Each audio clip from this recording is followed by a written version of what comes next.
DME ফালৰ পৰা কালি এটা এডভাৰটাইজমেণ্ট আহিছে আৰু কালি এডভাৰটাইজমেণ্টটোত ওলাইছে 2685টা গ্ৰেড 3 টেকনিকেল লেভেলৰ পোষ্ট আৰু আগৰ পদকেইটা আপোনালোকৰ টেকনিকেল আৰু নন টেকনিকেল দুইটা বিভাগতে আছিলে আৰু আগৰ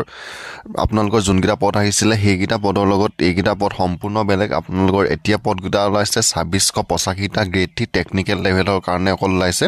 আৰু এই পদকেইটা অনলাইন আবেদন কৰা লাষ্ট ডেট হৈছে আপোনালোকৰ 18 ডিচেম্বৰ 2024 লৈকে আপোনালোকে ডিএমইৰ যোনটো অফিচিয়েল ৱেবছাইট আছে সেই ৱেবছাইটটোত অনলাইন যোগে আবেদন কৰিব পাৰিব আৰু এই পদকেইটা আবেদন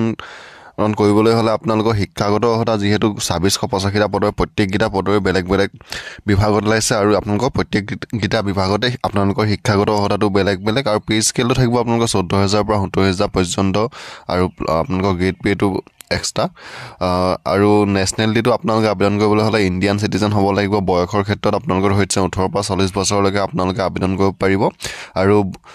যদিহে আপোনালোকে ওবিসি বা এমবিসি হয় 3 বছৰ বেছি হলেও পাৰিব এসসি এসটি সকলে 5 বছৰ বেছি হলেও পাৰিব আৰু পিডব্লিউডি সকলে 10 বছৰ বেছি হলেও আবেদন কৰিব পাৰিব আৰু আবেদন কৰিবলৈ হলে আপোনালোকৰ এমপ্লয়মেন্ট এক্সচেঞ্জৰ যোনখন ৰেজিষ্ট্ৰেচন সাৰ্টিফিকেট হয় সেই সাৰ্টিফিকেটখন আপোনালোকৰ থাকিব লাগিব এপ্লিকেশন ফিজ আপোনালোকে দিব নালাগে সম্পূৰ্ণ বিনামূলীয়াকৈ আপোনালোকে ডিএমইৰ এই 2685টা যি পদ আহিছে এই পদকেইটাৰ কাৰণে আপোনালোকে আবেদন কৰিব পাৰিব আৰু অনলাইন আবেদন বৰ্তমান আৰম্ভ হৈছে আপোনালোকৰ 9 ডিসেম্বৰৰ পৰা আপোনালোকে প্ৰথম ডিএমই ৱেবছাইটলৈ যাব ৱেবছাইটত গৈ ৰেজিষ্টাৰটো কৰি ল'ব আৰু ৰেজিষ্টাৰ কৰি আপোনালোকে লগইন কৰি এই যি 2685টা পদৰ আহিছে এইকেইটাৰ কাৰণে আবেদন কৰিব পাৰিব আৰু লাষ্ট ডেটটো হৈছে আপোনালোকৰ 18 ডিসেম্বৰ 2024 লৈকে আপোনালোকে আবেদন কৰিব পাৰিব অনলাইন যোগে